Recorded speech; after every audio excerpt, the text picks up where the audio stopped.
Elizabeth Warren caught lying about sexual harassment. Senator Elizabeth Warren has another tall tale to add to her story of being part Cherokee Indian.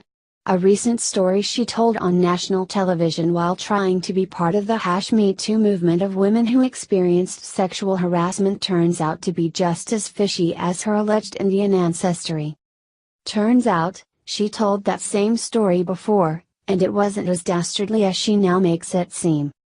In the wake of the allegations from numerous women about how now disgraced mega movie producer Harvey Weinstein sexually harassed them, the #MeToo movement quickly gained traction, opening a social media space for women to talk about their private experiences of sexual harassment or abuse.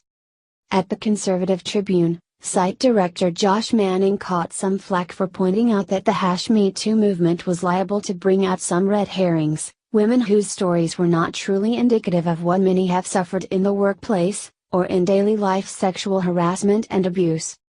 As Manning wrote on his Facebook page, someone needs to ask, how many of the #MeToo statuses come from women not legitimately harassed? And cue the hate. Turns out, we apparently have at least one. Elizabeth Warren.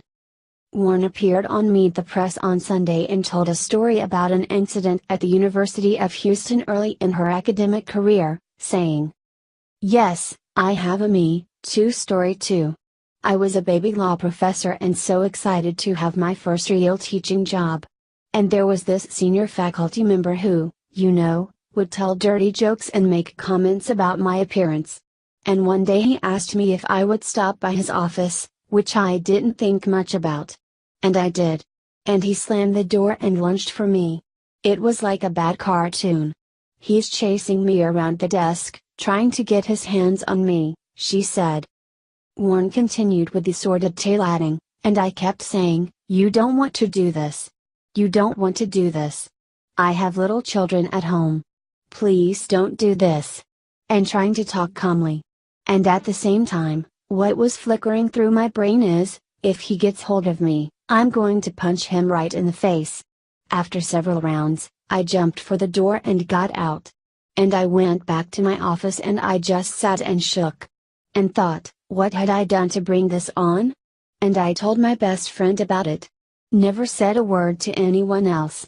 But for a long time, I wore a lot of brown." Then she homed in on her central argument. Inclusion, saying, "What it means now that so many people have spoken out, is it's a way to say, we are here for each other. And it's also a way to say, no. It's not about what you did. He's the one who stepped out of line. And this is on him." Well, the Boston Globe noticed that Warren had told this story at least once before. During the funeral of that terrible senior faculty member. However, when she told it then, it was much more light-hearted.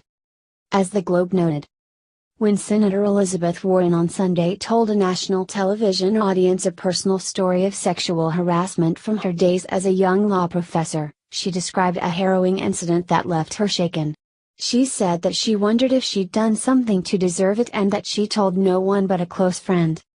But the tone of her telling, recounted on NBC's Meet the Press, appears to be inconsistent with the reportedly more lighthearted manner in which she described the same incident 2 decades after it occurred, during the memorial service for the senior University of Houston faculty member she accused of pursuing her around his office.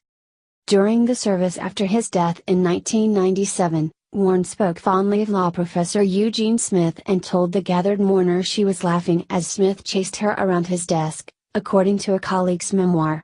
The writer of the memoir, however, now says he might have treated the incident too lightly. Maybe so, but either way, one version of the story is clearly not true. And to make the latest iteration even less plausible, the Globe noted that Warren failed to mention on Meet the Press that Smith had polio. So this sex-crazed faculty member, who'd had many falls in his life due to polio, according to his obituary on findagrave.com, chased a panicked Warren around his desk. Yes, cue the hate indeed. Cue the hate for the idea that someone could try to take something that was sparked out of solidarity for women who had actually been abused and turn it into just another stepping stone for her inclusion into something that was clearly not about her.